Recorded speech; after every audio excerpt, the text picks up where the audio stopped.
नमस्कार, स्वागत है आपका न्यूज में। मैं हूं आपके साथ सचिन चौहान। आज हम बात करेंगे राहत पैकेज पर सियासत क्यों है, क्योंकि जब से राहत पैकेज का ऐलान हुआ है उसके बाद से तमाम प्रतिक्रिया सामने आ रही है। कोई इसको कह रहा है कि महज एक भद्दा मजाक है जो पश्चिम बंगाल के साथ ये खेला गया है, लेकिन सवाल पश्चिम बंगाल सरकार पर भी खड़े हो रहे हैं। जब प्रधानमंत्री नरेंद्र मोदी वहां पर मौजूद थे तो उस वक्त उनके सामने ये बात क्यों नहीं रखी जो ममता को मीडिया के सामने आना पड़ा। तो पश्चिम बंगाल का अगर जिक्र करें तो हमें 2021 को भी याद रखना होगा, क्योंकि ये इसलिए याद रखना आएगा क्योंकि आने वाले वक्त में यहां पर चुनाव होने हैं। और कल की तस्वीरें सबसे अलग थी। उन तस्वीरों को देखकर यही लग रहा था कि जैसे अब सब कुछ नॉर्मल होने वाला है, लेकिन अब धीरे धीरे जो प्रतिक्रिया सामने आ रही है, जो सियासत है वो उस पर शुरू हो चुकी है। आलम यह है कि एक के बाद एक तमाम प्रतिक्रिया अब सामने आ रही है और सवाल यही है कि एकजुटता दिखाने की कोशिश ये है, क्योंकि कल ही 3 बजे जो मीटिंग थी तमाम विपक्षी पार्टियों की और उसके बाद से प्रधानमंत्री नरेंद्र मोदी पश्चिम बंगाल में थे। हवाई सर्वेक्षण उन्होंने किया, नुकसान का जायजा लिया और बिना वक्त गवाए उन्होंने बड़ा ऐलान भी कर दिया। लेकिन ममता सरकार के लिए ऐलान बहुत छोटा है। उन्होंने साफ कह दिया है कि इससे कुछ नहीं होने वाला। लगभग 1 लाख करोड़ का नुकसान हुआ है और उसमें मात्र 1000 करोड़ का जो पैकेज दिया गया है उससे तो कुछ नहीं होने वाला। एक भद्दा मजाक इसको बताया जा रहा है। लेकिन सवाल यह है कि जब पूरा वक्त नुकसान का जायजा लिया गया था उस वक्त क्यों इस पर गौर नहीं किया गया, क्यों प्रधानमंत्री नरेंद्र मोदी के सामने इन बातों को नहीं रखा गया है। तो 2021 जिसमें चुनाव होने हैं पश्चिम बंगाल में, और अब जो लग रहा है कि संकट की घड़ी जो सामने आ रही है उसमें यह लग रहा था कि एक साथ सारी पार्टियां हैं, लेकिन बंगाल में कोरोना के साथ साथ अम्फान चक्रवात ने जमकर तबाही मचाई तो सीएम ममता बनर्जी ने तुरंत केंद्र से मदद मांगी है। वहीं पीएम मोदी भी बिना देर करे बंगाल पहुंच गए और विमान से बंगाल में हुए नुकसान का दीदी के साथ सर्वेक्षण भी किया। सब कुछ सही था। पीएम मोदी ने नुकसान को देखते हुए 1000 करोड़ के राहत पैकेज का ऐलान कर दिया। लेकिन जैसे जैसे पीएम मोदी वहां से रवाना हुए ममता सरकार ने यू टर्न ले लिया, जिस पर अब जमकर बंगाल में सियासत शुरू हो गई है। यानी दोनों अलग अलग प्रकार की लड़ाइयां एक साथ पश्चिम बंगाल को लड़नी पड़ी है, लेकिन उसके बावजूद भी ममता जी के नेतृत्व में राज्य सरकार ने भरसक प्रयास किया है।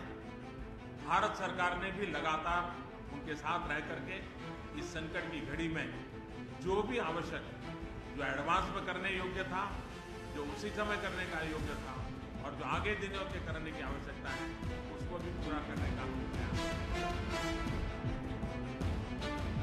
पश्चिम बंगाल में तबाही की तस्वीरों को पूरे भारत ने देखा।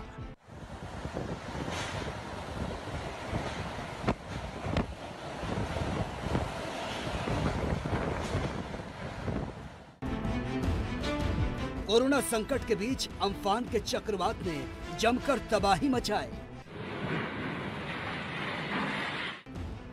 पल भर में 80 से ज्यादा लोगों की मौत हो गई। देखते ही देखते हवाओं की रफ्तार ने पल भर में ही बंगाल की सूरत को बदल दिया।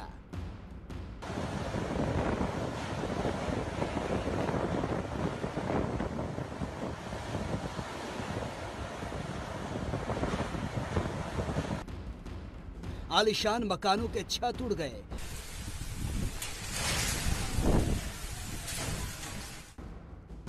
पेड़ उखड़कर सड़कों पर आ गए। बिजली के खंभे उखड़ गए। कई लोगों की दर्दनाक मौत हो गई। वहीं आपदा का मंजर इतना खतरनाक था कि देखते ही देखते सब कुछ बदल गया।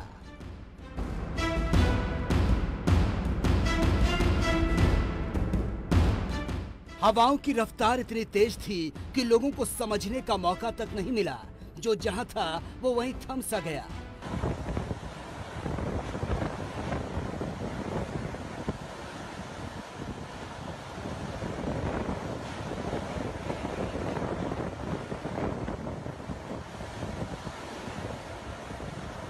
मानो जिंदगी ने मौत के आगे घुटनों को टेक दिया। देश ने इस दौर में वो तस्वीरें देखी जिसने आज सबको रुला कर रख दिया। पश्चिम बंगाल और ओडिशा से सामने आई दिल को झकझोर देने वाली तस्वीरों ने सोचने पर मजबूर कर दिया।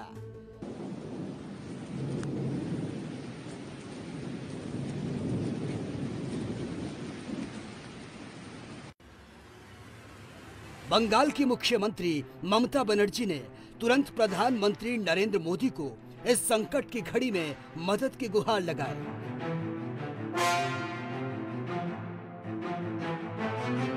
पीएम मोदी ने इस अपील को तुरंत स्वीकार भी किया और बंगाल भी पहुंच गए।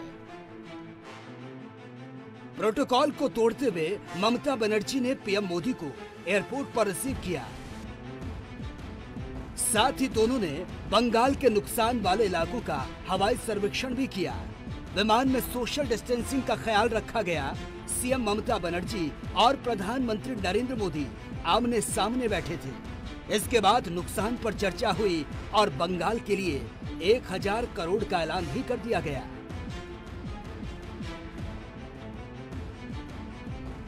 हालांकि बंगाल सरकार और मोदी सरकार के बीच हमेशा से तलखियां रही है। बंगाल सरकार को केंद्र की मोदी सरकार से हमेशा से शिकायत रही है, क्योंकि इससे पहले जब बंगाल में फैनी तूफान ने जमकर तबाही मचाई, पीएम मोदी ने उस वक्त ममता को फोन किया था, तो ममता बनर्जी ने फोन तक रिसीव नहीं किया। लेकिन अम्फान की तबाही के आगे केंद्र से मदद मांगी गई और मदद की गुहार सुनते ही पीएम मोदी भी पहुंच गए। लेकिन जो राहत पैकेज का ऐलान किया गया, उस पर अब राजनीति शुरू हो गई। Prime Minister assured us that he said that he announced 1,000 crore rupees for this emergency fund, but he didn't clarify it whether it will be advance or just what is the package, I don't know. He said that we will decide later on, but he said maybe advance also. I said that whatever he will give you, decide, we will give you the details also, because it will take some time to assess the full details, but more than 1 lakh crore has been destroyed, and we have to help the people. So we have started relief and wave work, but I told Prime Minister that we will get 53,000 crores from the central government regarding devolution, regarding this food subsidy, regarding these social schemes, central schemes, wherever our money is there. So I said, at least you try to give some money to us, so that at this crisis, at this hour. पश्चिम बंगाल की मुख्यमंत्री ममता बनर्जी ने कहा कि प्रधानमंत्री नरेंद्र मोदी ने 1000 करोड़ के राहत package का ऐलान तो किया, लेकिन इससे जुड़ी कोई भी जानकारी नहीं दी है। ममता बनर्जी ने कहा कि ये नहीं बताया गया कि ये पैसा कब मिलेगा, या एडवांस है या सिर्फ यही एक राहत पैकेज है। ममता बनर्जी यही नहीं रुकी, उन्होंने कहा कि अम्फान तूफान के कारण पश्चिम बंगाल को 1 लाख करोड़ का नुकसान हुआ, जबकि हमसे 1000 करोड़ के पैकेज का वायदा किया जा रहा है। जब नुकसान 1 लाख करोड़ का हुआ, तो फिर पैकेज सिर्फ 1000 करोड़ का क्यों दिया जा रहा है?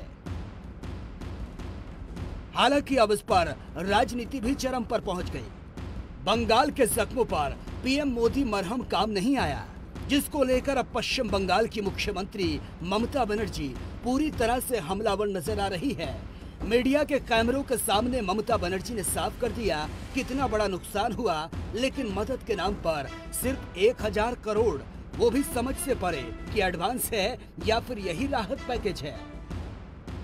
वहीं बीजेपी ने ममता के इस रवैये पर सवाल उठाते हुए कहा, ममता झूठा प्रचार कर रही है।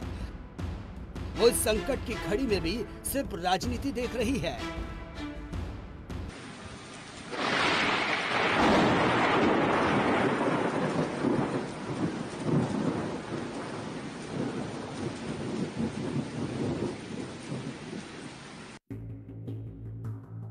क्योंकि 2021 में चुनाव होने हैं और इसको ध्यान में रखते हुए सिर्फ इस पर राजनीति की जा रही है। Special desk ANB news.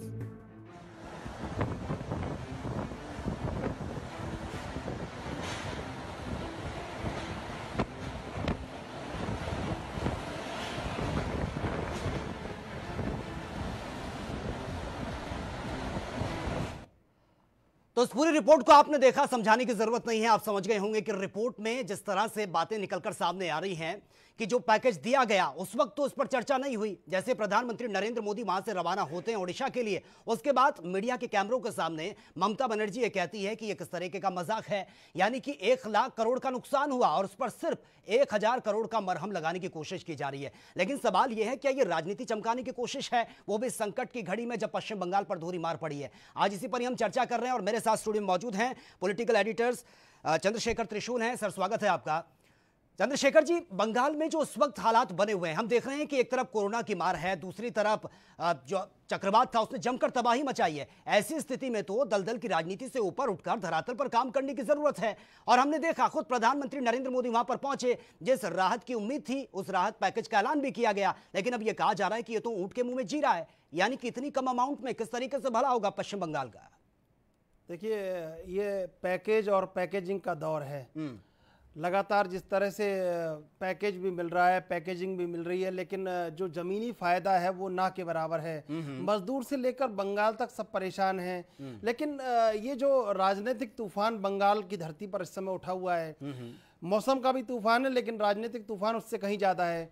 Bharatiya Janata party और कांग्रेस और तृणमूल कांग्रेस तीनों अपने वर्चस्व की लड़ाई लड़ रहे हैं। ऐसे में तृणमूल कांग्रेस जो राष्ट्रीय पार्टी का दर्जा प्राप्त कर चुकी है, उसको कहीं अपने वर्चस्व को दिल्ली तक भी पहुंचाना है, और कहीं भाजपा को, केंद्र सरकार को ये मैसेज देना है कि जो एक जिस तरह का वैक्यूम डेवलप हुआ है, जो चुनाव आने वाले हैं, राजनीतिक वैक्यूम जो भाजपा को मिला है वो कहीं कितना बड़ा किया जा सकता है। तो ये पैकेज उसी के अंतर्गत कहीं एक ऐलान है। लेकिन ममता से जिस तरह की चुनौती मिल रही है, वो चुनौती तब तक कमजोर है जब तक विपक्ष पूरा एकजुट नहीं होता है। 211 सीट ममता बनर्जी के पास, 44 सीट कांग्रेस के पास। अगर ये एकीकृत नहीं होंगे तो मणिपुर में जैसे 2012 में हाल हुआ, कांग्रेस बड़ी पार्टी होने के बावजूद सत्ता से बाहर हो गई, तृणमूल कांग्रेस बाहर हो गई, भाजपा सत्ता में आई मणिपुर में, तो ये समझना होगा विपक्ष को, ये बहुत ऐसा इशारा है। विपक्ष एकजुट होकर अगर हमला नहीं करेगा तो फिर एक बार बंगाल में नुकसान होने वाला है। चंद्रशेखर जी, लेकिन ये दाव के तौर पर भी देखा जा रहा है कि जिस तरह से जमकर तबाही मचाई है, इससे पहले फैनी तूफान आया था,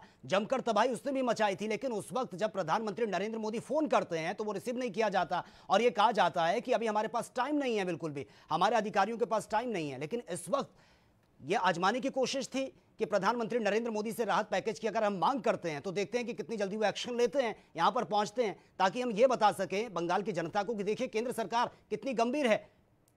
देखिए, तमाम जो फोन कॉल्स हैं, ये जो बातें मीडिया में आना है, ये भी एक पॉलिटिकल स्ट्रेटेजी है। अगर आप देखेंगे इसको व्हाइट कैनवास पे, ये पॉलिटिकल स्ट्रेटेजी है। फोन किया, मीडिया में आ गया, उन्होंने फोन नहीं उठाया। वही कल भी हम ये चर्चा, एएनबी कल भी इस बात को उठा रहा था कि 1000 बसें भेजी, मजदूरों को राहत नहीं मिली। आज वही बात, फोन किया, फोन नहीं उठाया, 1000 करोड़ का पैकेज है।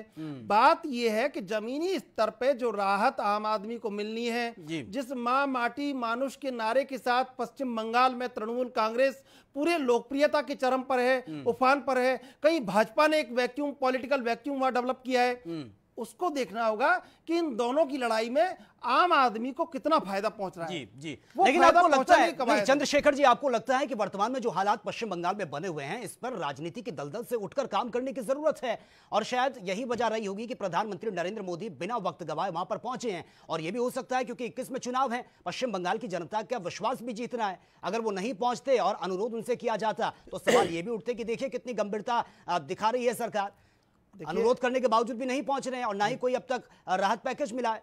सचिन, ये तमाम बातें ऐसी हैं कि ये जो पॉलिटिकल एजेंडा है, इस पॉलिटिकल एजेंडे को साफ तौर पे देखा जा रहा है और अब आम आदमी बहुत अच्छे समझने लगा है। अरे, राजनीतिक वर्चस्व बहुत अलग चीज है, लेकिन जिस तरह की आपदा है, जिस तरह जमीन पर आम आदमी परेशान है, मजदूर बुरी तरह परेशान है, लोगों के घर उजड़ गए हैं, वहां पर आप पॉलिटिकल बयानबाजी हो रही है। अब सवाल ये खड़ा होता है कि मानवीयता ये है कि उसको कब कितनी जल्दी फायदा मिलेगा। वो फायदा कहीं नजर नहीं आ रहा है, बिल्कुल राजनीतिक बयान नजर आ रहे हैं, पूरी राजनीतिक पृष्ठभूमि पर भूचाल है, तूफान उठ रहा है, लेकिन आम आदमी को फायदा पहुंचने की एक भी खबर कैसी नहीं मिल रही है राज्य सरकार से या केंद्र सरकार से कि आम आदमी को यह फायदा हमने पहुंचा दिया, जमीन पर यह फायदा पहुंच गया, ये राहत उनको मिल गई है। ये पैकेज की घोषणा है, घोषणाओं का मायाजाल है, आंकड़ों का इंतजाल है, लेकिन आम आदमी का क्या हो रहा है? चंद्रशेखर जी, लेकिन पश्चिम बंगाल की अगर हम बात करें, अब भी स्थितियां जस की तस बनी हुई है। आलम यह है कि जहां पर पेड़ जो गिरे हुए हैं उनको अब तक नहीं उठाया गया है, लोगों के घर उजड़ गए हैं, कहां उनको शिफ्ट किया जाएगा? सोशल डिस्टेंसिंग जिसका बार बार जिक्र हो रहा है, अभी तो ये भूल जाइए कि वहां पर सोशल डिस्टेंसिंग का ख्याल रखा जाएगा, क्योंकि लोगों को घर मुहैया कराना सबसे बड़ी चुनौती बंगाल सरकार के लिए बनी हुई है। लेकिन वो कह रहे हैं कि हमें तो 1 लाख करोड़ का नुकसान हुआ है और आप सिर्फ 1000 की यहां पर बात कर रहे हैं, तो कहीं ना कहीं अब आने वाले वक्त में स्थितियां बहुत ज्यादा चिंताजनक बन सकती है बंगाल सरकार के लिए, अगर इसी तरीके से बयानबाजी होती रही। देखिए सचिन, बहुत आम आदमी बहुत अच्छे तरीके से इन सब चीजों को देख रहा है। राजनीतिक दल अपना अपना फायदा ढूंढते हैं, राजनीतिक दल बड़े बड़े बयान जारी करते हैं, बड़े बड़े ऐलान करते हैं, लेकिन इन ऐलानों के पीछे जो आम आदमी का दर्द है, जो पीड़ा है, जो मर्म है, वो कहीं बहुत स्पष्ट नजर आ रहा है कि तमाम चीजों की घोषणा के बाद ये कहीं से कोई खबर नहीं है कि उस इलाके में, उस जगह दमदम एयरपोर्ट पूरा पानी में डूब गया। अगर जब इतना बड़ा एसेट पानी में डूब गया, कितनी बड़ी तबाही अम्फान से मची है, कहां क्या राहत पहुंची है, क्या नहीं पहुंची है, अब तक क्या नजारा राहत का है, इन तमाम चीजों पर गौर फरमाने के बजाय जिस तरह का राजनीतिक भूचाल आया हुआ है, ये बहुत शर्मिंदगी का विषय है और राजनीतिक दलों को इस पर बहुत गौर करना चाहिए। बिल्कुल चंद्रशेखर जी, आपके पास में आऊंगा। शांतनु बनर्जी संवाददाता इस वक्त फोन लाइन पर हमारे साथ बने हैं पश्चिम बंगाल से। शांतनु, फिलहाल हम जो तस्वीरें देख रहे हैं, डराने वाली खौफनाक तस्वीरें पश्चिम बंगाल से हर रोज सामने आ रही हैं, लेकिन सवाल यह है कि जो राहत पैकेज अब दिया गया है, अब धरातल पर काम होना चाहिए था कि पैकेज आपको मिल चुका है, भैया आप जो हालात हैं उनको बदलिए, क्योंकि हम देख रहे हैं कि सड़कों पर पेड़ गिरे हुए हैं, लोगों के घर उजड़ गए, बहुत सारे लोग काल के गाल में समा गए हैं, लेकिन अभी सिर्फ और सिर्फ बयानबाजी हो रही है, राजनीति हो रही है कि नुकसान इतना हुआ और इतना कम पैकेज दिया गया है, कैसे अब काम होगा। क्या अब जो धरातल की तस्वीरें वो क्या कुछ बयां कर रही हैं? जी बिल्कुल सचिन जी, सबसे बड़ी बात देखिए, सबसे बड़ी बात पश्चिम बंगाल में फिलहाल जो हुआ है, एक तो कोरोना वायरस को लेकर महामारी जो चल रहा है, ऊपर से परिযায়ী मजदूर को लेकर मतलब वो भी बवाल है। लेकिन अभी फिलहाल जो हम लोग देख रहे हैं कि फिलहाल जो ये जो साइक्लोन की वजह से मतलब सैकड़ों लोगों का जो नुकसान हुआ है, सबसे बड़ी नुकसान हुआ है, आप देखिएगा ये किसान लोगों का, मजदूर लोगों का, किसान लोगों का मतलब सबसे ज्यादा नुकसान हुआ है। किससे? वो लोगों का जितना मतलब जो उगले हुए जो फसल वो मतलब घर में वो उठा नहीं पाया। तो कम से कम अब हैरान वाली बात यही है कि उन लोग, अगर आप देखिएगा, अगर कोई बैंक से अगर वो मतलब एक तरफ में पैसा भी लिया होगा, तो इन लोगों फिलहाल अभी क्या करें। सबसे बड़ी बात है, ममता दीदी ने जो कहा था ये करीब 1 लाख करोड़ रुपया का जो पैकेज बता था, तो उसमें से फिलहाल आप जो देख रहे हैं पश्चिम बंगाल में खुद प्रधानमंत्री आकर 1000 करोड़ रुपया का पैकेज घोषणा की। लेकिन फिलहाल इसलिए घोषणा की है कि फिलहाल अब काम शुरू कीजिएगा, काम चला लीजिएगा, उसके बाद केंद्रीय सरकार की ओर से एक टीम आएगा बंगाल में। लेकिन शांतनु, खबरें तो ये तक सामने आ रही है, क्योंकि हमने ममता बनर्जी के स्टेटमेंट को सुना है, वो तो अभी तक कंफ्यूज है, उनको ये नहीं पता कि एडवांस है या फिर वाकई यही एक कंप्लीट राहत पैकेज है। वो खुद कंफ्यूज हैं क्योंकि कोई क्लैरिफिकेशन इस बारे में नहीं दिया है प्रधानमंत्री नरेंद्र मोदी ने। सवाल ये भी है कि जब मोदी वहां पर खुद थे, प्रधानमंत्री नरेंद्र मोदी, तो उनसे डायरेक्ट क्यों नहीं पूछा गया जो अब मीडिया के कैमरों की जरूरत पड़ी इस स्टेटमेंट को लेकर? जी बिल्कुल, ममता बनर्जी ने कल भी हम लोग देखा है, ममता बनर्जी ने यही मतलब प्रेस मीट करके यही कहा है कि फिलहाल बिल्कुल शांतनु, लेकिन सवाल इसलिए मैंने ये पूछा है क्योंकि आनंद फानन में ये डिसीजन नहीं लिया गया। प्रधानमंत्री नरेंद्र मोदी वहां पर पहुंचे, पूरा टाइम उनके साथ थे, हवाई सर्वेक्षण किया गया, उनकी खूब बातचीत भी हुई है, लेकिन उसके बावजूद आपको ये नहीं पता चलता कि जो पैकेज दिया गया है वो एडवांस है या फिर यही एक कंप्लीट राहत पैकेज है। उसके बाद आप उनसे पूछने की बजाय कैमरे के सामने ये बात बोलते हैं। एकदम बिल्कुल आपने जो बोला है सही बात बोला है, क्योंकि कम से कम ममता बनर्जी को जब बैठक में बैठे थे सभी लोग मिलकर, सभी उसी समय में बोलना चाहिए था ये आखिरी पैकेज है कि नहीं। लेकिन ममता दीदी ने सिर्फ उन्होंने कहा कि 1 लाख करोड़ रुपया का जो पैकेज दिया है उसका मतलब कितना नुकसान हुआ है कि नहीं हुआ है, वो सब मतलब पूरा एक पेपर भी दिया है उसका हाथ में। और ऐसी कुछ तस्वीरें भी ममता बनर्जी खुद बोल रहे हैं कि ऐसी कुछ तस्वीरें जो इलाका में आप लोग गया नहीं, ऐसी कुछ तस्वीरें हमारे सामने आया, वो तस्वीरें भी मोदी जी को मतलब दिया है। लेकिन उसके बाद भी कम से कम ममता बनर्जी को ये भी पूछना चाहिए था कि ये आखिरी पैकेज है या केंद्रीय सरकार के आने के बाद और भी कुछ मिल सकता है। ये सबसे बड़ी सवाल खड़ा हो गया। लेकिन ये जो बिल्कुल शांतनु, लेकिन बयानबाजी तो जारी है। मैं आपसे ये जानना चाहूंगा कि धरातल पर जिस तरह की तस्वीरें हमने देखी हैं, क्या अब राहत पहुंचाने का काम जो है वो शुरू हो चुका है या सिर्फ बयानबाजी हो रही है पश्चिम बंगाल में? क्योंकि हमने देखा है लोगों के घर उजड़ गए हैं, सड़कों पर पेड़ पड़े हुए नजर आ रहे हैं, बिजली के खंभे टूटे हुए हैं। आलम यह है कि जनजीवन पूरी तरह से प्रभावित हुआ है पश्चिम बंगाल में। फिलहाल जो है अब कामकाज शुरू हो चुका है या तस्वीरें अभी भी जस की तस बनी हुई है, सिर्फ राजनीति हो रही है?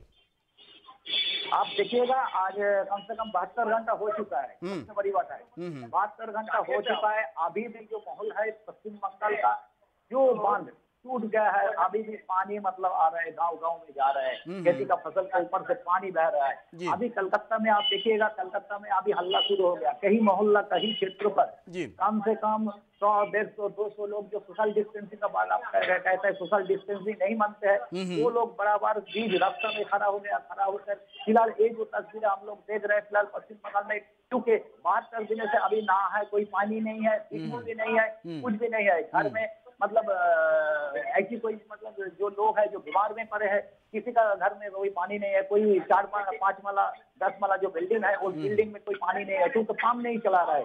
तो ये जो वजह देख रहे हैं पूरा कलकत्ता का इलाका, लेकिन इसके ऊपर बॉबी हकीम ने कुछ ऐसी जो बयान किया है, बॉबी हकीम ने कॉर्पोरेशन का जो बिल्कुल शांतनु जो स्थिति है काफी चरमराई हुई है। फिलहाल आप बने रहिए हमारे साथ। चंद्रशेखर जी आपके पास मैं आना चाहूंगा, जो तस्वीरें हैं और जिस तरीके से शांतनु ने बताया, बहुत ज्यादा चिंताजनक हालात बने हुए हैं, लोगों को पानी की सप्लाई तक नहीं हो पा रही है, रहने के लिए घर तक नहीं है, खाने के लिए राशन तक नहीं है, और दूसरी तरफ अभी बयानबाजी हो रही है, धरातल पर काम नहीं हुआ बल्कि बयानबाजी जारी है। ये बहुत बड़ा संवेदनशीलता का विषय है।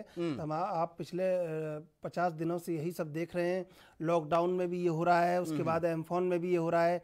तो कहीं ना कहीं अब लोगों को ये समझना होगा कि राजनीतिक दल अपने फायदे के अलावा आम जनता के लिए क्या कर रहे हैं और आम जनता को उनसे क्या बड़ा फायदा होने वाला है। क्या लोकतांत्रिक अधिकारों की बात सिर्फ एक कागजी कार्रवाई है या बयान है, सिर्फ जिन्हें देखा जा सकता है, लोगों को महिमा मंडित किया जाता है, लोकतंत्र के अधिकारों की रक्षा होगी, आम आदमी का जीवन मजबूत होगा, वो प्लेन में जाएगा, हवाई जहाज से ऊपर जाएगा, उसका जीवन सुधरेगा। लेकिन जब आपदा आती है वहां उसको रोटी मुहैया नहीं हो पाती, पानी उसको नहीं मिल पाता, तो फिर यह सोचने का विषय है कि लोकतांत्रिक हितों की रक्षा आम आदमी की कौन करेगा और कैसे होगी। लेकिन सवाल यह भी है कि जो गरीब तबके के लोग हैं, फिर चाहे पश्चिम बंगाल के उस आवाम की बात करें जो इस वक्त इस आपदा की चपेट में है, या फिर हम पूरे देश की तस्वीरें हम देखें जहां पर आलम यह है कि तमाम राज्यों से मजदूरों का प्लान बदस्तूर जारी है, इनको सिर्फ महज एक सपने दिखाए जाते हैं। और जिस तरीके से आपने कहा कि बड़ी बड़ी बातें होती हैं इनको लेकर, और जैसे सरकार बनती है किसी भी पार्टी की तो इनको फिर नजरअंदाज कर दिया जाता है। आज यही हो रहा है, और एक बार फिर से जिस तरह से 21 में चुनाव होने हैं, 22 में चुनाव होने हैं, तो यही एक बहुत मजबूत और बहुत बड़ा वोट बैंक है मजदूरों की। अगर बात करें तो लगता है पार्टियों को कहीं हाथ से ना निकल जाए, और इसलिए अब इन पर मजबूत पकड़ बनानी होगी, फिर चाहे धरातल पर काम हो या ना हो। स्टेटमेंट से वो काफी सुर्खियां बटोर लेते हैं, और हो भी रहा है, बयानबाजी हो रही है। देखिए, दिल्ली में 7 राष्ट्रीय पार्टियां हैं, टीएमसी खुद राष्ट्रीय पार्टी के रूप में उभरी है, देश की सबसे बड़ी लोकतांत्रिक ऐसी पार्टी है जिसके सबसे ज्यादा विपक्ष में सबसे ज्यादा सदस्य हैं। भाजपा सत्ता में है, सबसे बड़ी विपक्षी पार्टी है लोकसभा में, 13 सांसद राज्यसभा में बैठे हुए हैं, दिल्ली तक वर्चस्व है। 7 सिस्टर्स में असम, मणिपुर, मेघालय, मिजोरम, वहां पे अपने वर्चस्व को कहीं बढ़ाया है टीएमसी ने। तो अब एक लड़ाई है, एक वर्चस्व की लड़ाई है, और उस लड़ाई में ममता पूरी टक्कर दिल्ली तक अपनी दे रही है, और इसी टक्कर का नतीजा है कि जो फायदा है वो कहीं दोनों की टक्कर में बीच में आम आदमी पिसकर रह जा रहा है। जी, लेकिन जिस तरह के अभी हालात बने हुए हैं और उसके बाद से अभी धरातल पर काम नहीं हुआ है, सिर्फ राजनीति चमकाने की कोशिश की जा रही है, तो कहीं ना कहीं इसका भी साइड इफेक्ट पड़ेगा, क्योंकि लोगों को इस वक्त मदद की दरकार है। आलम यह है कि जब लोगों को राहत नहीं पहुंचेगी तो फिर वो कैसे विश्वास करें, फिर चाहे कोई भी पार्टी हो, कोई भी नेता हो। देखिए सचिन, आम आदमी बहुत जल्दी बहकावे में आ जाता है, तमाम चीज़ों को भूल जाता है। हिंदुस्तान का लोकतांत्रिक इतिहास है, तमाम बड़ी बड़ी चीज़ें भूलकर आदमी लोक लुभावन नारों में कहीं ना कहीं उनके जो बड़े बड़े बयान होते हैं उसमें कहीं चकमे में आ जाता है और अपना वोट उन्हें कर देता है। लेकिन चंद्रशेखर जी, जो तस्वीरें हम देख रहे हैं जब से लॉकडाउन की शुरुआत हुई और उसके बाद से अम्फान चक्रवात ने जो जमकर तबाही मचाई है, तो वो तस्वीरें हैं। मुझे नहीं लगता कि शायद जल्दी से देशवासी या देश इसको भूल पाएगा। बिल्कुल सचिन, ये भूलने वाली बात नहीं है, लेकिन लोग अक्सर भूलते रहे हैं, तो ये बहुत बड़ी चीज नहीं है। शांतनु से हम कुछ सवाल लेना चाहेंगे सचिन। बिल्कुल, शांतनु फोन लाइन पर हमारे साथ बने हुए हैं। शांतनु, आप मेरी बात सुन पा रहे हैं? हाँ, बोलिए। शांतनु, बहुत लंबे समय से तृणमूल कांग्रेस की राजनीति देखते रहे हैं, पश्चिम बंगाल में राइटर बिल्डिंग से लेकर दिल्ली तक की राजनीति आप देखते रहे हैं, राजनीतिक पत्रकारिता आपने की है। आप किस तरह देखते हैं ये तमाम राहत पैकेज का जो ऐलान है, तमाम दिल्ली से लेकर और जो बंगाल की लड़ाई है कोलकाता तक की, वो चुनाव में किस तरह सिमटने वाली है? चुनाव में उसका क्या वैक्यूम, किस पार्टी को फायदा उसका मिलने वाला है? देखिए चंद्रशेखर जी, सबसे बड़ी बात क्या है, देखिए सबसे बड़ी बात जो सामने आ रहा है ये फिलहाल जो लोग आज मुसीबत में फंसे हुए हैं, जो आप बोलिएगा तो अगर देखिए ना, परियायी मजदूर जो लोग फंसे हुए हैं कोरोना वायरस को लेकर, जो लोग आज साइक्लोन की वजह से सैकड़ों घर उजड़ गया, जो लोग का घर टूट गया, जो किसान लोग मतलब ऐसी कोई लोग मर गया, जो किसान लोग का खेती बाड़ी सब कुछ मतलब पानी में डूब गया। लेकिन सबसे बड़ी बात जो हम यही कहना चाहते हैं, यही लोग वोटर है जो एक वोट देकर प्रधानमंत्री से मुख्यमंत्री तक बनाते हैं, सबसे हकीकत यही है। लेकिन आज इसी लोगों को लेकर जो राजनीति चल रहा है, ये सबसे मतलब दुख की बात यही है। शांतनु, कल प्रधानमंत्री का दौरा था, जिस तरह एक राजनीतिक तल्खी देखने को मिली गवर्नर में, सीएम में और पीएम में, एक राजनीतिक तल्खी वहां मौजूद थी, तो इस तल्खी के क्या मायने हैं? आम आदमी को इस तल्खी से नुकसान कितना हो रहा है और फायदा कितना हो रहा है? देखिए, सबसे बड़ी बात है, आम आदमी जो मतलब विरोधी दल, अभी फिलहाल विरोधी दल का अगर बात कहे तो विरोधी दल ने अभी मतलब इसको लेकर बवाल शुरू किया है पैकेज को लेकर, क्योंकि जो बंगाल का जो विरोधी दल है खुद भाजपा का जो अध्यक्ष है दिलीप घोष ने कुछ ऐसी कुछ मांग कर रहे हैं जो राजनीतिक जो मतलब विश्लेषक के हिसाब से अगर आप देखें तो मैं यही कहना चाहता हूं कि 1000 करोड़ रुपया का जो पैकेज घोषणा की है वो तो सही बात है, लेकिन कम से कम काम अभी तक शुरू होना चाहिए था, लेकिन वो अभी तक हुआ नहीं, पहली बात। दूसरा बात यही है कि उसको लेकर खुद दिलीप घोष जो बीजेपी का अध्यक्ष है पश्चिम बंगाल का, उन्होंने खुद ऐसी मांग कर रहे हैं, ये पैसा सरकार के नहीं, वो जनता का हाथ में देना होगा, क्योंकि जनता का जो जनधन अकाउंट है, जिसका जनधन अकाउंट है, जो लोग मरे गए हैं, जो उस लोगों का परिवार का हाथ में अब सीधा पैसा पहुंचा दीजिएगा। क्योंकि दिलीप घोष का सिर्फ यही कहना है कि अगर वो पैसा अगर नहीं पहुंचाएंगे, अगर जो 1000 करोड़ रुपया का जो घोषणा किया वो अगर सरकार से दे देंगे, सभी लोगों का हाथ में नहीं जा सकता। इसका मतलब क्या है? इसका मतलब तो ये नहीं है जो लोग तृणमूल किया है, जो लोग परिवार मरे हैं, उससे कोई तृणमूल है क्या बीजेपी है, यही देखते हुए दिलीप घोष ऐसी कुछ बोल रहा है, हो सकता है। लेकिन साथ साथ अधीर रंजन चौधरी ने क्या कल मांग की कि आप जो प्रधानमंत्री से सीधा तौर से बॉम्ब फेंक किया है, उन्होंने सीधा तौर से यही बोला है कि आप जो बोल रहे हैं जो 1000 करोड़ रुपया से, मतलब 1000 करोड़ रुपया मैंने चावल का पानी भी गर्म नहीं होगा। सबसे बड़ी बात देखिए, जो मतलब लाखों करोड़ रुपया जो बोला है ममता बनर्जी ने, इसके लेकर और पैकेज को लेकर अभी राजनीतिक माहौल में बवाल, बिल्कुल अभी राजनीतिक माहौल गरमाया हुआ है और इसी पैकेज को लेकर जो बयानबाजी है उसका सिलसिला भी जारी है। चलिए शांतनु, बहुत बहुत शुक्रिया फिलहाल आपका तमाम जानकारी के लिए। खेमचंद बीजेपी प्रवक्ता इस वक्त फोन लाइन पर हमारे साथ बने हैं। खेमचंद जी, स्वागत है आपका एनबी न्यूज में। सर जी नमस्कार सर, जिस तरीके से पश्चिम बंगाल में हमने देखा है कि दोहरी मार वहां पर पड़ रही है, एक तरफ कोरोना की मार है, दूसरी तरफ जो चक्रवात है जमकर तबाही मचाई है। आलम यह है कि कई लोगों की मौत हो चुकी है, लेकिन जो राहत पैकेज का ऐलान हुआ है प्रधानमंत्री नरेंद्र मोदी की तरफ से, उससे पश्चिम बंगाल की सरकार बिल्कुल भी खुश नहीं है। उन्होंने यह साफ कह दिया है कि नुकसान तो बहुत हुआ और जो पैकेज दिया गया है वो महज ऊंट के मुंह में जी रहा है, उससे कुछ नहीं होने वाला। देखिए, माननीय प्राइम मिनिस्टर ने वहाँ जाके खुद हालत का जायजा लिया है और जो वहाँ पे लोकल एफर्ट्स हैं उनको भी अप्रिशिएट किया है, और बंगाल और उड़ीसा की जिस तरीके की भी मदद की जानी चाहिए वो मदद की जाएगी। प्रथम इनिशियली आते उन्होंने 1000 करोड़ रुपए की सहायता का ऐलान किया है, बाद में भी सिचुएशन को देखा। जी, उसी को लेकर सवाल उठ रहे हैं क्योंकि ममता बनर्जी कहती हैं कि जो पैकेज का ऐलान किया, मैं तो कंफ्यूज हूं, मुझे ये नहीं पता कि एडवांस पैकेज है या फिर यही एक कंप्लीट पैकेज है। कोई क्लैरिफिकेशन उनकी तरफ से नहीं आया है, उसको डिफाइन नहीं किया उन्होंने अच्छे से। देखिए, ममता जी की राजनीति सभी उन्होंने प्रदेश को बर्बाद कर दिया। अगर वो सही से सरकार चला रही होती तो हर चीज के लिए उनको केंद्र के पास भागने की जरूरत नहीं थी, लेकिन केंद्र अपनी जिम्मेदारी समझती है, जिम्मेदारी समझते हुए इनिशियली 1000 करोड़ का सपोर्ट पैकेज रिलीज कर दिया गया है। इसके बाद भी जरूरत पड़ेगी तो वो भी दिया जाएगा। खेमचंद जी, राज्य कहाँ जाएंगे अगर उनको मदद की जरूरत पड़ेगी और केंद्र के पास नहीं जाएंगे तो? राज्य केंद्र के पास नहीं, आपने कहा ना कि वो उनको जरूरत पड़ी, केंद्र राज्य कहाँ जाएंगे? अगर किसी भी राज्य को जरूरत पड़ती है तो उसकी मदद कौन करेगा? आपने बिल्कुल सही कहा, गार्जियन बॉडी के रूप में तो केंद्र ही है। आपने क्वेश्चन पूछा है तो आप सुनने का भी थोड़ा सा जी बताएं। देखिए, केंद्र के पास राज्य जाएगा बिल्कुल सही कहा, लेकिन केंद्र किससे बनता है? केंद्र भी राज्यों से बनता है। अगर राज्य अपने आपको सही से रखते हैं, अपने रिसोर्सेज को सही से यूटिलाइज करते हैं, अपने प्रदेश को उन्नत बनाते हैं, अपने काम करते हैं, तो हर के लिए किसी के पास जाने की जरूरत नहीं पड़ेगी। हाँ, जब नेशनल कैलेमिटी आती है, कोई बड़ी चीज आती है, तो उनको केंद्र से मदद लेनी भी चाहिए और उसमें उनका अधिकार है।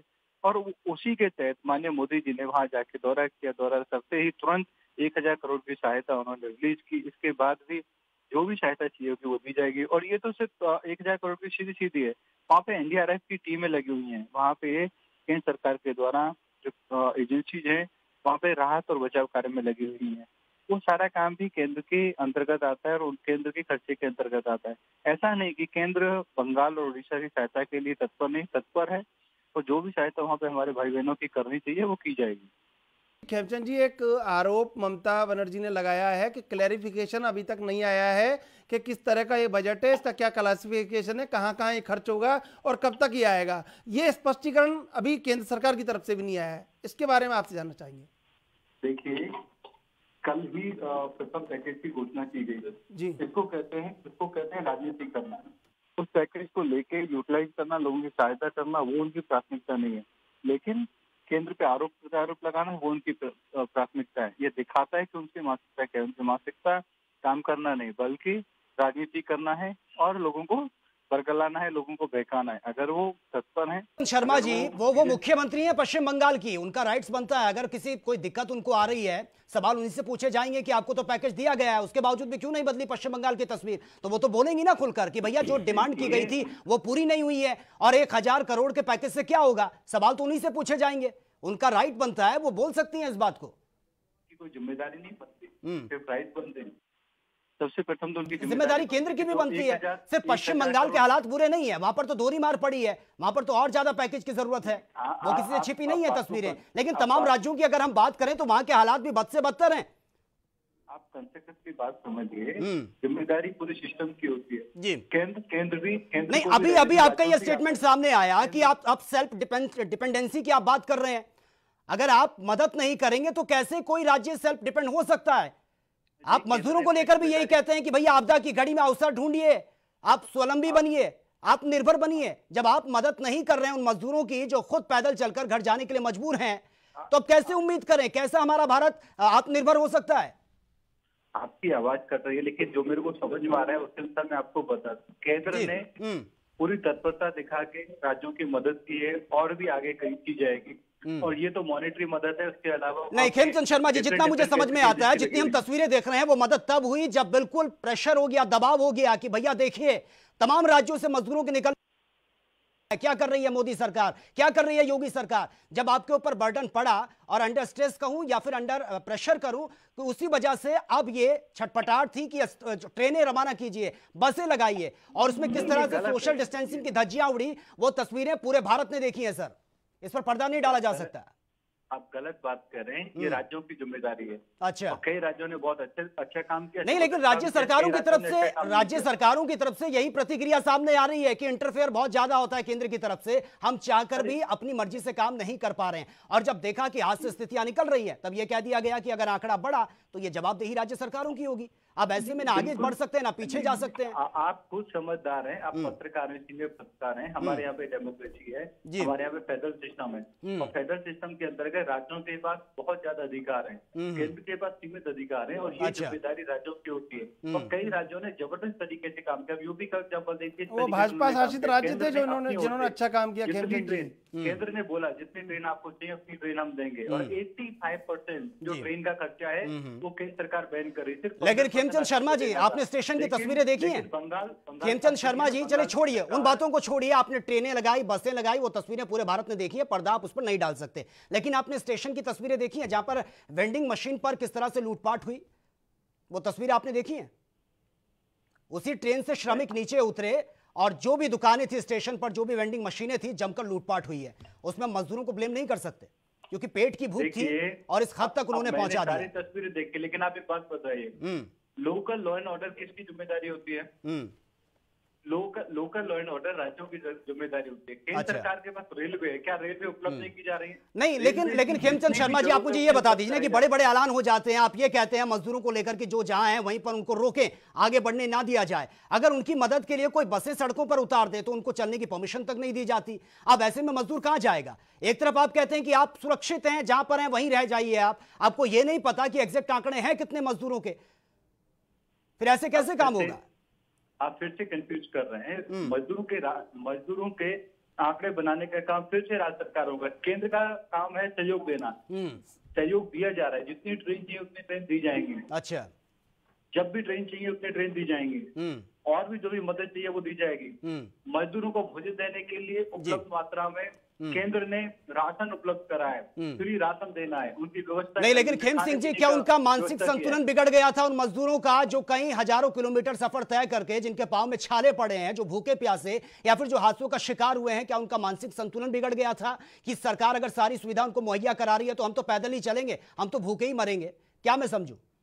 सुनिए, मैं ऐसा नहीं कह सकता कि उनका मानसिक संतुलन नहीं, लेकिन आपकी बातों से तो यही लग रहा है कि आप पूरी तरह से आप कह रहे हैं कि हमने तो सारी फैसिलिटीज प्रोवाइड करवाई थी, लेकिन फिर मानसिक संतुलन खराब होगा मजदूरों का, जो वो चल पड़े हैं इस चिलचिलाती धूप में, और आलम यह था कि पेट में राशन तक नहीं है, लेकिन कई किलोमीटर सफर तय कर दिया, पांव में छाले पड़ गए, छोटे छोटे बच्चे भुखमरी के कगार पर पहुंच गए। तो ऐसा काम तो वही इंसान कर सकता है जिसका मानसिक संतुलन ठीक ना हो, क्योंकि जब सारी फैसिलिटीज मिल रही है तो कौन निकलेगा घर से बाहर? अब एक के बाद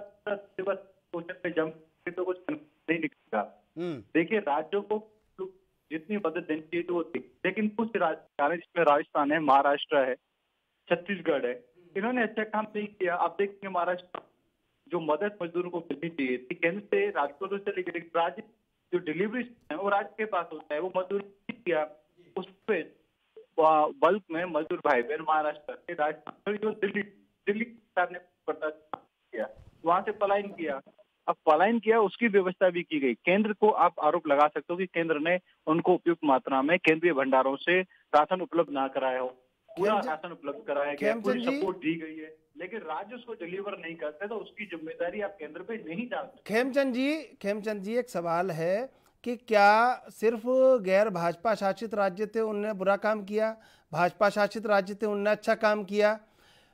अगर उनने अच्छा काम किया तो भी बहुत सारे लोग, करोड़ों लोग सड़कों पर पैदल चले, तो ये जिम्मेदारी मानवीयता के रूप में, लोकतांत्रिक रूप में किसकी बनती है? भाजपा भी उसमें जिम्मेदार है कि नहीं, ये हम आपसे पूछना चाहते हैं। देखिए, इसमें कंसर्न राज्य सरकार जिम्मेदार है। और नहीं, कंसर्न आप राजनीतिक बयान दे रहे हैं, सभी जिम्मेदार नहीं है इसमें राजनीतिक दल। क्या आप बयान जारी करते रहे, मजदूर पटरियों पर कटता रहा, तमाम तरह के हालात देश में बिगड़ते रहे, गरीब आदमी को कोई राहत नहीं पहुंची? मित्र, मैं आपको सच्चाई बता रहा हूँ। आप देखिए, आज राहुल जी का एक वीडियो आया है, वीडियो में वो क्या कहते हैं, एक कुछ मजदूरों के पास जाते हैं तो जाते हैं कि भाई आप कब से निकले हुए हो? वो कहते हैं कल शाम से। अच्छा, कितने किलोमीटर चले होंगे? 100 किलोमीटर। आपको लगता है कि कोई भी मजदूर एक दिन में 100 किलोमीटर चल सकता है? कोई भी मजदूर 40 से 50 किलोमीटर ज्यादा नहीं चल सकता। एक तरफ इस तरीके के ड्रामा हो रहे हैं, एक तरफ शर्मा जी, एसी रूम में बैठकर आप ये बात कर सकते हैं। ये शायद मुझे लग रहा है कि आप अपनी कैपेसिटी के बारे में बता रहे हैं, लेकिन जब पेट की भूख होती है ना, तो वो कई किलोमीटर सफर तय करवा देती है।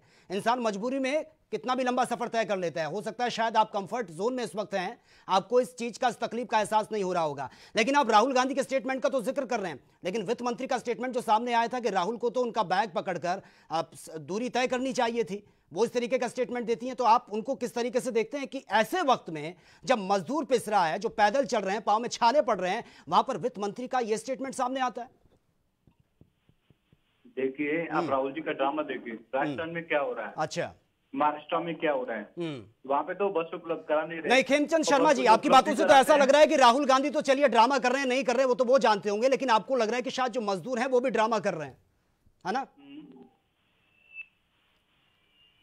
वो ड्रामा कर रहे हैं, आपने मान लिया ना, वो ड्रामा कर रहे हैं। नहीं, आपकी बातों से लग रहा है, आपकी बातों से लग रहा है, अगर कोई मजदूरों के दुख दर्द की बात करे तो वो भी आपको ड्रामा लगता है, राजनीति लगती है, यानी कि आपको धरातल की जो तस्वीरें हैं उनमें कोई सच्चाई नजर नहीं आती।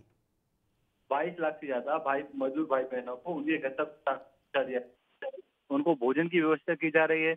यूपी जैसे स्टेट में उनको मॉनिटरी फंडिंग भी दी जा रही है, 1,000 रुपए। उनको उनके गांव। शर्मा जी, यूपी बॉर्डर की आप बात कर रहे हैं ना, सहारनपुर की तस्वीरें हमने दिखाई थी बकायदा। आलम यह था कि मजदूर जब यूपी में एंटर करने की कोशिश कर रहे थे तो उनको बॉर्डर पर रोक दिया गया। तादाद इतनी ज्यादा थी कि योगी सरकार ने हाथ खड़े कर दिए कि भैया इनके लिए किस तरीके से खाना प्रोवाइड करवाया जाए, कहां इनके लिए सेंटर रखा जाए जहां पर उनको रोका जाए। और आलम यह था कि पुलिस ने उनको जब रोका तो योगी सरकार के खिलाफ जमकर नारेबाजी हुई। सहारनपुर की यह घटना है। ऐसा नहीं, बात समझिए सिस्टम से, क्योंकि अभी कोविड की कुछ रिकमेंडेशन ये है कि कोई भी मजदूर भाई बहन जो एक स्थान से दूसरे स्थान पे जा रहा है तो उनको क्वारंटाइन किया जाएगा, उनको आइसोलेट किया जाएगा जी, उनकी व्यवस्था की जाएगी। तो व्यवस्था ही सारी एकदम से तो हो नहीं सकती। व्यवस्था कैसे होती है कि आपको जब एक स्थान से, बिल्कुल, वजह इसके पीछे यही है कि किसी राज्य के पास एग्जैक्ट आंकड़े ही नहीं है। उनको पता ही नहीं है कि हमारे राज्य से कितने मजदूर कहां काम कर रहे हैं। जब उनके आने का सिलसिला शुरू हुआ तभी तो हाथ पांव फूले और ये अव्यवस्था की तस्वीरें सामने आई। बात बताइए, आपसे पहले कभी ऐसी स्थिति आई क्या कि एक राज्य से दूसरे राज्य में कितने मजदूर काम कर रहे हैं? पर हमारे यहाँ पे डेमोक्रेसी है, हमारे यहाँ पे ऐसा भी नहीं है कि एक राज्य का व्यक्ति दूसरे राज्य में जाके वोटर नहीं बन सकता, अच्छा, वहाँ का नागरिक नहीं बन सकता। ये सब चीजें प्रैक्टिकल नहीं। आप जो ये कह रहे हो कि ये लिस्ट पहले से नहीं, खेमचंद शर्मा जी, ये तुम बहुत पहले से सुन रहे हैं। 1 नेशन 1 राशन कार्ड, ये तो बहुत पहले से सुन रहे हैं। हमने देखा है कि जहां जो मजदूर रुका हुआ था उसको राशन नहीं दिया गया क्योंकि उसके पास राशन कार्ड नहीं था। नहीं, बयानबाजी से घोषणा पत्र यहां नहीं चलेगा सर, घोषणा पत्र यहां नहीं चलेगा। यहां पर सच्चाई को लेकर ही बात होगी। धरातल की जो तस्वीरें हैं उसी पर ही आप अगर चर्चा करें तो बेहतर होगा। आप अपनी जो उपलब्धियां हैं वो मत गिनाइए, तस्वीरें साफ तौर पर बयां कर रही हैं। उन दुख दर्द पूछिए उन मजदूरों से जो पैदल चलने के लिए मजबूर है। चलिए, फिलहाल बहुत बहुत शुक्रिया आपका हमसे जुड़ने के लिए। हमारे साथ अमरनाथ, कांग्रेस नेता, इस वक्त फोन लाइन पर बने हैं।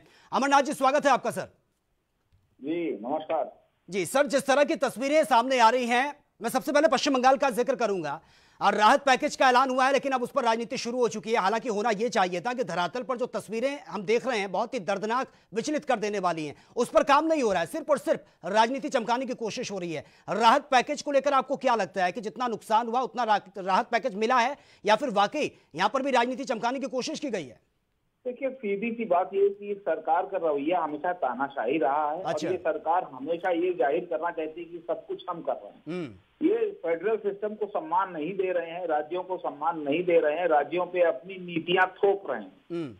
चाहे आप ये कोरोना के खिलाफ लड़ाई में देख लीजिए, आप किस तरीके से लॉकडाउन हो जाता है, कोई नीति नहीं बनती है। लॉकडाउन कब लगेगा, लॉकडाउन के बाहर कैसे निकला जाएगा, लॉकडाउन में कितने इलाज होंगे, कैसे इलाज होंगे, कहाँ से किट आ रही है, कोई भी चीज किसी भी विपक्ष से बात नहीं हो रही है, जिसके कारण आज ये स्थिति भयावह होती चली जा रही है। ये राज्य सरकारों से बात नहीं कर रहे हैं, निर्देश नहीं देते। आज ये बंगाल में गए थे कल, अब राज्य सरकार से बात करके पैकेज की घोषणा होनी चाहिए, क्योंकि राज्य सरकार, आप पावर को डिसेंट्रलाइज नहीं करेंगे जब तक, और उसमें भी राजनीति हो रही है लगातार। कहते हुए समय बड़ी तकलीफ हो रही है कि ये अपनी राजनीति करने से बाज नहीं आ रहे हैं। सामने हमने एकदम सामने देखा है, उदाहरण ताजा है बसों का।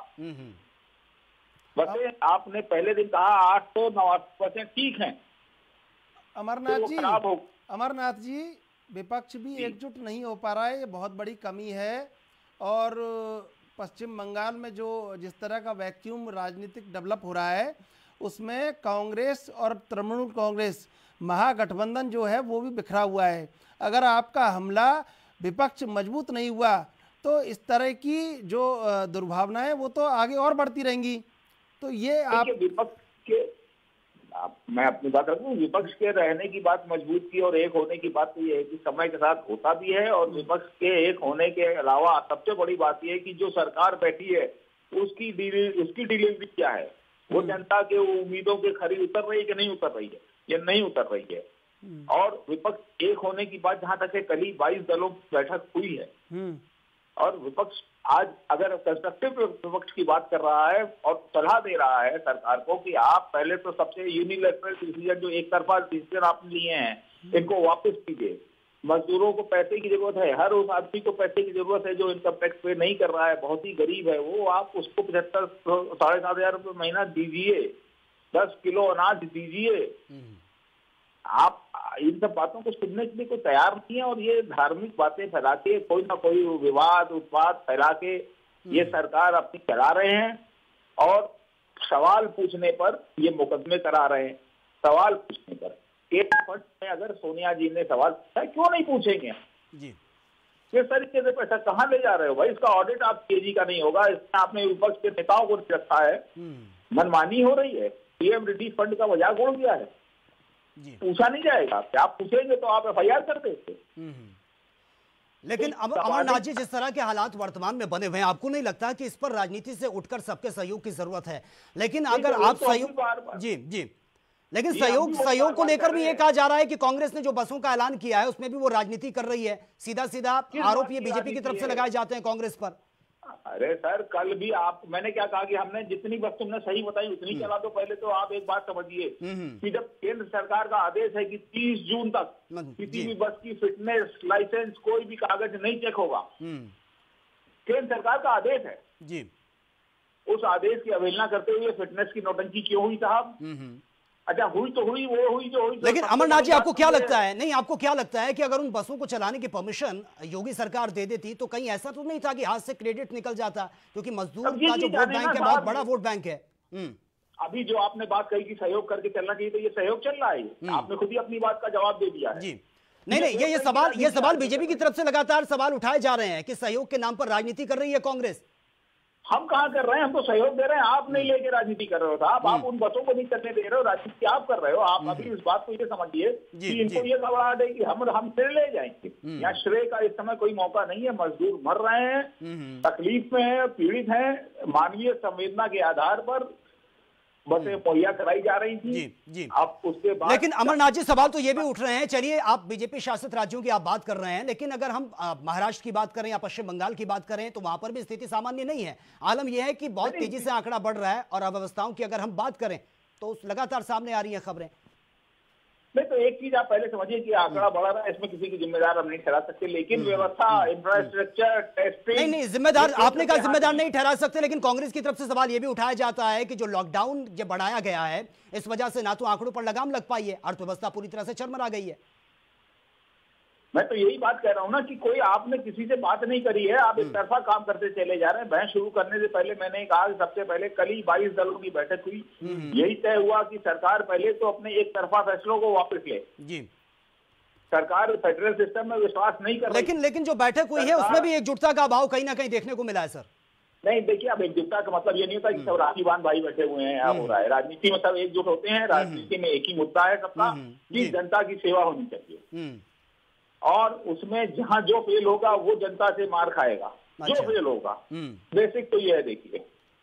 और सब इकट्ठा तभी होते हैं जब देखते हैं कि देश आपात की तरफ चला जा रहा है, आपात स्थिति है। अब एक तरफा फैसले हो रहे हैं, तानाशाही लागू है। अब तो ये लोग लोकतांत्रिक होने का दिखावा भी करना छोड़ चुके हैं।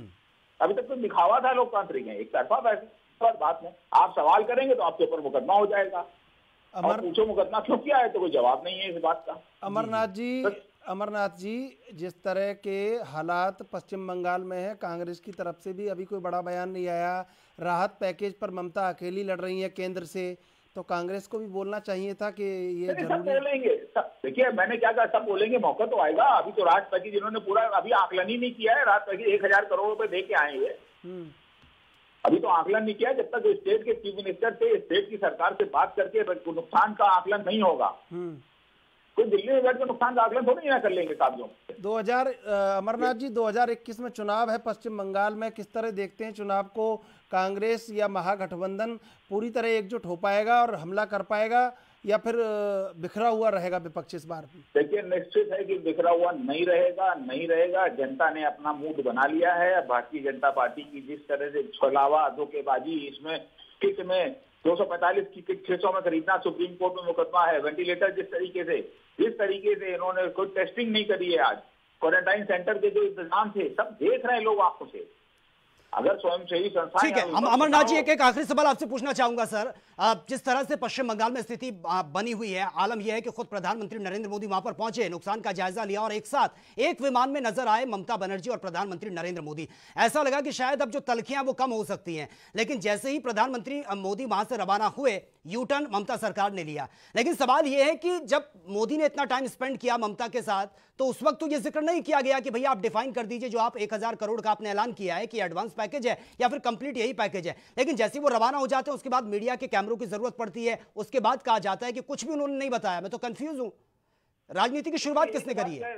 यही तो राजनीति होती है। आप चीफ मिनिस्टर को कुछ नहीं बता रहे हो, आपके साथ चल रहा है और आप वहां पे 1000 करोड़ नहीं, लेकिन अमरनाथ जी काफी टाइम स्पेंड किया है उन्होंने प्रधानमंत्री नरेंद्र मोदी के साथ। ऐसा तो नहीं है कि आनंद फानंद में सब कुछ हुआ, वो खड़े खड़े मिली और उसके बाद वो चले गए और वो भी चली गई। काफी टाइम स्पेंड हुआ है, पूरा इस पर सर्वेक्षण जब हो रहा है, हवाई आप देख रहे हैं ऊपर से कि कितना नुकसान हुआ, आप बातचीत कर रहे हैं उसके बारे में। उस वक्त आप नहीं पूछते, जब वो चले जाते हैं तब आपको मीडिया की जरूरत पड़ती है, कैमरों की जरूरत पड़ती है इस मुद्दे को हाईलाइट करने के लिए। अब राजनीति इस पर कौन कर रहा है?